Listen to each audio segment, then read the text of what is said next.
berjalan lancar, kedatangan Mauro Zidustra ke Indonesia akan segera dilakukan. Nama baru tersebut akan dinaturalisasi untuk memperkuat timnas Indonesia.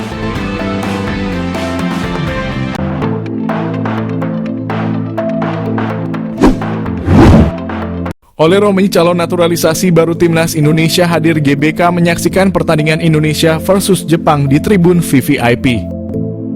Kemunculannya di GBK pun membuat masyarakat geger, sebab Ole adalah pemain yang sudah ditunggu-tunggu oleh fans. Dirinya dianggap bisa jadi solusi dari tumpulnya lini depan timnas Indonesia. Namun sebelumnya, jelang pertandingan melawan Jepang, salah satu warga Twitter melalui kamera paparazzi membagikan foto Ole Romenyi yang sedang berada di rumah sakit Jakarta. Sebelum akhirnya berfoto dengan Erick Thohir, Ole Romenyi adalah pemain yang sama dengan Mads Hilgers dan Kevin Dix. Ole perlu waktu lama untuk mengatakan iya pada tawaran PSSI. Itu wajar karena pada tahun 2023, saat Ole mendapat panggilan pertama dari PSSI, usianya masih 23 tahun. Itu jadi usia yang terlampau muda untuk langsung memilih timnas Indonesia sebagai kelanjutan karir internasionalnya. Apalagi Ole paham bahwa Belanda juga sedang krisis penyerang jempolan. Ia merasa masih memiliki peluang yang besar untuk dipanggil ke timnas Belanda. Namun setelah pertimbangan matang dan beberapa kali melakukan komunikasi langsung dengan Erick Thohir, Ole Romenyi pun luluh. Dirinya memutuskan bergabung setelah terpukau dengan kinerja dan proyek timnas Indonesia selama 1 tahun terakhir. Lantas, sehebat apa sosok Ole Romenyi itu? Sebelum mengulas kehebatan Ole Romenyi, perlu diketahui, peran penting dalam pengambilan keputusan Ole Romenyi tak luput dari bantuan dari salah satu punggawa timnas Indonesia, Ragnar Oratmangoen. Mengapa demikian? Karena Ragnar adalah kawan karib Ole sejak dari Akademi NEC Nijmegen. Dilansir suara.com, Wahaji berusaha membujuk Ole ketika tahu PSSI sedang mencari striker bagus. Ragnar meminta Ole untuk mempertimbangkan tawaran PSSI. Ragnar merasa akan bagus jika skuad Garuda memiliki striker sepertinya. Proses Ole Romenyi menuju striker timnas Indonesia masih panjang, tapi sepak terjangnya bisa terlihat melalui karirnya di dunia sepak bola. 2011 di tanah kelahirannya yakni Nijmegen, Ole Romenyi tumbuh sebagai bakat sepak bola yang menjanjikan. Menimba ilmu di NEC Nijmegen, Ole memang difokuskan untuk bermain sebagai striker sejak kecil. Kala itu Nijmegen masih berlaga di kasta kedua sepak bola Belanda. Maka dari itu tak butuh waktu lama bagi Ole untuk menembus skuad utama. Ole Romenyi bahkan sudah bermain untuk skuad utama Nijmegen sejak usianya masih 17 tahun. Bermain sebanyak 27 pertandingan di Keukenkampioen Divisie, Ole mengemas 10 kontribusi gol dengan rincian 8 gol dan 2 assist. Berkat performanya yang menjanjikan, Ole telah menarik perhatian klub-klub top Eropa. Menurut arsip Football Espana, Ole Romenyi sempat masuk radar Real Sociedad, Norwich City, Leeds United, Brentford, dan beberapa klub papan tengah Liga Jerman dan Italia. Namun, Football Espana menyebut bahwa Manchester City asuhan juga berada di antrian yang sama untuk mendapatkan Ole. Itu berarti bakat Ole sudah mendapat pengakuan dari Siki Begiristain selaku Direktur Olahraga City. Apakah dengan begitu sudah cukup untuk menyebut Ole Romenyi sebagai penyerang hebat?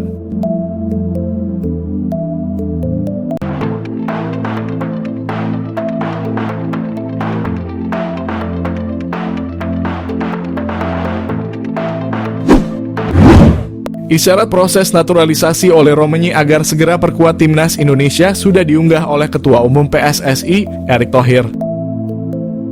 Erick Thohir mengisyaratkan Ole Romenyi sedang menjalani perpindahan kewarganegaraan untuk membela timnas Indonesia dalam lanjutan putaran ketiga kualifikasi Piala Dunia 2026 zona Asia. Hal itu diketahui setelah Erick Thohir dan Ole Romenyi sama-sama menunjuk ketika berpose di akun media sosial sang ketum PSSI. Paling cepat debut penyerang FC Utrecht bersama timnas Indonesia terrealisasi pada Maret 2025, tepatnya saat timnas Indonesia melakoni laga tandang kontra Australia. Tentu saja dengan kehadiran Ole Romenyi akan menambah daya dobrak lini serang. Kini yang menjadi sorotan ialah ada harga yang harus dibayar dengan naturalisasi Ole Romenyi, yakni kemungkinan ada striker yang lebih banyak diabaikan di round 3 kualifikasi Piala Dunia 2026. Striker yang sangat mungkin minim mendapatkan panggilan di sisa 5 pertandingan putaran ketiga. Striker PSS Sleman, Hoki Caraka menjadi salah satu bomber muda bertalenta yang dimiliki timnas Indonesia. Serupa dengan Hoki Caraka, striker Persib Bandung Dimas Derajat juga sangat mungkin terkena dampak kehadiran naturalisasi oleh Romagnoli. Pasalnya dari 5 laga di putaran 3 kualifikasi Piala Dunia 2026, mantan striker Persikabo ini sekalipun belum memperoleh menit bermain. Catatan lebih baik justru dihasilkan penyerang Persebaya Surabaya, Malik Rizaldi. Kendati baru membukukan 2 caps bersama timnas Indonesia, dia sudah pernah dimainkan pada kualifikasi Piala Dunia 2026. Dirangkum dari laman Transfermarkt, Malik Rizaldi membukukan catatan waktu 63 menit dalam 2 pertandingan bersama timnas Indonesia. Kecenderungan cedera yang dialami Malik Rizaldi sangat mungkin membuatnya disingkirkan demi jaminan tempat bagi Romagnoli. Nasib yang mirip dengan Dimas Derajat maupun Hoki Caraka juga dimiliki bomber Persis Solo, Ramadan Sananta. Dari 5 laga yang sudah dimainkan timnas Indonesia, Ramadan Sananta sekali berada di daftar pemain. Tepatnya saat menahan imbang Arab Saudi, itu pun tidak dimainkan. Selebihnya, Ramadan Sananta dicoret dari daftar 23 pemain yang dibawa timnas Indonesia untuk bertanding.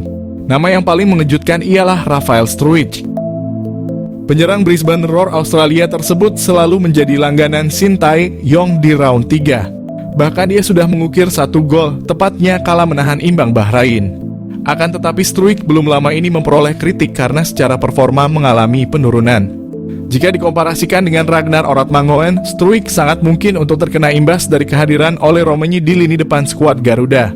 3. Pemilik 19 caps di Eredivisie ini bertemu staf ahli Kemenpora, calon pemain naturalisasi baru timnas Indonesia. Timnas Indonesia mendapat kabar gembira jelang mengikuti putaran ketiga kualifikasi Piala Dunia 2026 zona Asia. Winger Vitesse Arnhem keturunan Indonesia, Miliano Jonathans bertemu dengan staf ahli Kemenpora, Hamdan Hamedan. Hal ini diketahui dari unggahan Hamdan Hamedan di akun Instagram pribadinya. Senang bertemu Anda lagi Jonathans dan keluarga. Nikmati liburan Anda @milianojonathans_, tulis Hamdan Hamedan di Instagram story miliknya. Belum diketahui perbincangan apa yang dilakukan Hamdan dan Jonathans beserta keluarganya. Jika Jonathans masuk program naturalisasi, kekuatan timnas Indonesia akan semakin bertambah. Pemain berdarah Maluku ini bisa bermain di beberapa posisi seperti sayap kanan, kiri, gelandang tengah, gelandang serang, dan penyerang. Meski perolehan gol dan asisnya tidak banyak, Jonathans memiliki pengalaman cukup mumpuni bermain di Eredivisie. Meski usianya baru 20 tahun, Jonathans telah bermain sebanyak 19 kali di Eredivisie untuk Vitesse Arnhem. Apabila PSSI serius untuk menaturalisasi Jonathans, lini depan skuad Garuda akan semakin mengerikan. Dia bisa berkolaborasi dengan Ragnar Oratmangoen dan Rafael Struijk di lini depan timnas Indonesia. Miliano Jonathans target naturalisasi timnas Indonesia. Suntikan tenaga tengah atau sayap. Timnas Indonesia telah bertekad lolos ke putaran keempat kualifikasi Piala 2026. Untuk memuluskan misi itu, timnas Indonesia dikabarkan akan menambah kekuatan baru. Salah satu yang merupakan pemain santer yang telah diberitakan akan segera di WNI-kan demi timnas Indonesia adalah Miliano Jonathans, yang merupakan penyerang Vitesse Arnhem yang bermain pada kasta kedua Belanda. Gelandangan Miliano Jonathans yang berusia 20 tahun ini yang mempunyai darah keturunan Depok, Jawa Barat, telah mengakui sudah menjalinkan komunikasi baik dengan PSSI terkait rencana naturalisasinya. Apabila semuanya akan berjalan sesuai rencana, maka PSSI ini akan segera memproses naturalisasi Miliano Jonathans sama seperti saat mereka melakukan terhadap Eleanor Reinders dan Mes Hilgers. Dengan kehadiran Miliano Jonathans ini tentunya akan berdampak kepada daya gedor timnas Indonesia. Pemain yang mempunyai tinggi badan 178 itu tak hanya mampu sebagai gelandangan bertahan, akan tetapi ia juga mampu menjadi gelandang serangan, namun juga diplot sebagai penyerang sayap. Miliano Jonathans juga pernah hadir dalam 10 pertandingan pada ajang Eredivisie dengan torehan 6 gol dan 2 assist. Pastinya torehan tersebut akan membuat sangat berharap bahwa Miliano bisa secepatnya bergabung dengan Jay Elzes dan kawan-kawan. PSSI diharapkan untuk tidak berlama-lama karena bisa saja Miliano akan berubah pikiran karena dia juga mempunyai kans memperkuat timnas Belanda U21. Dengan skema 4-3-3 yang telah diterapkan, Miliano sangat memungkinkan dalam mengisi sebuah posisi lini tengah bersama Tom Haye ataupun dengan Nathan Chuaon. Dan dia juga bisa dijadikan sebagai penyerang sayap kiri ataupun sayap kanan dalam upaya melancarkan aliran bola kepada dua tombak timnas Indonesia, Ragnar Orotmangoen dan Rafael Struijk.